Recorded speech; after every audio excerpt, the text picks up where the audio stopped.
नमस्कार, ओम नमो नारायण, जय श्री कृष्ण।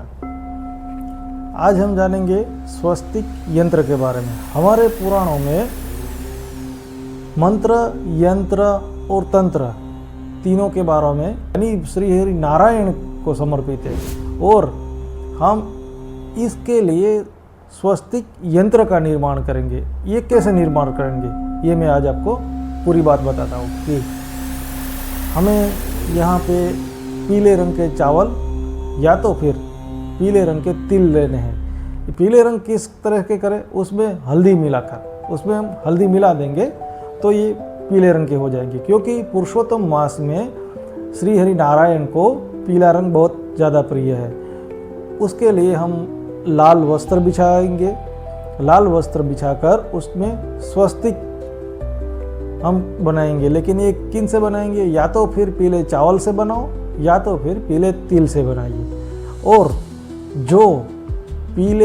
जो स्वस्तिक हमने बनाया है उसके जो चार दिशाएं होती है, उन चारों दिशाओं में हमें पहले क्या रखना है, पहले हमें छोटा सा पात्र रखना है, उसमें हमें गंगा जल भरना है।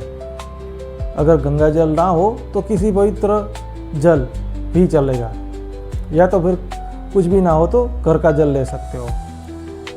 और उनके ऊपर हमें मिट्टी का दिया, पीतल का दिया रख सकते हैं और उसमें गाय का शुद्ध देसी घी का दिया करना है। और जो स्वस्तिक का जो बीच का पॉइंट है, सबसे बीच में होता है, उस पॉइंट पर भी आपको एक दिया रखना है। उसमें भी प्लेट में पानी भरकर रखना है। याद रखें, ये स्वस्तिक अग्नि यंत्र कहलाता है।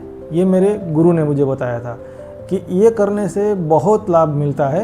यंत्र की ऊर्जा होती है वो तीनों तत्वों को जोड़ती है। ये हमारे जो शरीर के अंदर जो चक्र होते हैं उनको जागृत करती है। ये जो शरीर के जो चक्र जागृत होने से हमारे में ऊर्जा ज़्यादा बढ़ती है और ज़्यादा आध्यात्मिकता शक्ति हमारे बनती है और अभी हमारा मजबूत होता है। और ये यंत्र बनाकर हम जो मंत्र करेंगे तो इसकी ऊर्जा बहुत सारे गुना बढ़ेगी और भगवान की कृपा में बहुत सारी मिलेगी। लेकिन ये यंत्र बनाने के से पहले हमें क्या करना है, ये भी मैं आपको संक्षिप्त में बता देता हूँ। सबसे पहले हमें गणेश जी का नाम लेना है, क्योंकि वो सर्वप्रथम पूज्य है, इसलिए हमें बोलना है ओम गंग गणपते नमः, या तो फिर ओम वक्रतुंड महाकाय सूर्यकोटि समप्रभा निर्विघ्न कुरु मे देव सर्व कार्येषु सर्वदा, ये बोलना है। उसके बाद हमें गंगा जल या पवित्र जल अपने दाहिने हाथ में लेकर बोलना है ओम विष्णवे नमः, विष्णवे नमः, विष्णवे नमः और ओम नारायणाय नमः। फिर ये जल है वो हमें पीना है, यानी आचमन करना है। फिर दूसरी बार फिर से जल लेना है और बोलना है ओम माधवाय नमः, फिर से जल आचमन करना है। फिर बोलना है, फिर से जल लेना है और बोलना है ओम केशवाय नमः, फिर से जल आचमन करना है। और लास्ट में हमें बोलना है ओम गोविंदाय नमः। ये जल भरकर हमें पीना नहीं है, लेकिन अपना हाथ प्रक्षालन करना है, यानी हाथ धो देना है। उनके बाद हमें अपने माथे पर तिलक करना है, या तो ये तिलक याद रखे हमें ये रिंग फिंगर से ही, ये तीसरी हमारी उंगली है रिंग फिंगर, उन्हीं से करना है, क्योंकि ये जो रिंग फिंगर है वो देवताओं की मानी जाती है। और अभी हम जो पूजा कर रहे हैं वो देवता की पूजा कर रहे हैं, और जो भी हम पूजा कर रहे हैं तो उनके जैसा हमें बनना पड़ता है। ये जब हमने गंगा जल 3 बार पिया और ये जो चंदन वगैरह हमारे तिलक पर करते हैं माथे पर, वो क्या है कि देवता के जैसा हमें बनना पड़ता है, तभी हमारी पूजा स्वीकार्य होती है।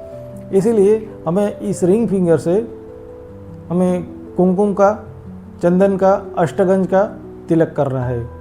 और उसके बाद हमें दीप प्रज्वलित करने हैं और ये स्वस्तिक यंत्र बनाना है और वो भी प्रज्वलित करना है। और यहाँ पे याद रखिए, धूप अगर करें तो आप शुद्ध गूगल से धूप कर सकते हो, यह बात याद रखें। और उसके बाद आप श्री हरि नारायण के विष्णु सहस्त्र नाम, श्री कृष्ण की आरती, श्री कृष्ण के नाम, हरे कृष्ण हरे रामा, ये सब आदि आप बोल सकते हो। या तो फिर आपके जो गुरु ने जो भी मंत्र दिया हो वो भी मंत्र कर सकते हो, तो उनकी ऊर्जा अनेकों गुनी बढ़ेगी। एक तो ये समय पुरुषोत्तम महीना है, वो बहुत ही बढ़िया है, श्री हरि नारायण के लिए है, और इसमें भी आपने स्वस्तिक यंत्र बना लिया तो सबसे बढ़िया रहेगा। इसीलिए ये यंत्र की ऊर्जा भी आप पा सकते हो और भगवान की अनेकों गणी कृपा आप ले सकते हो। ओम नमो नारायण।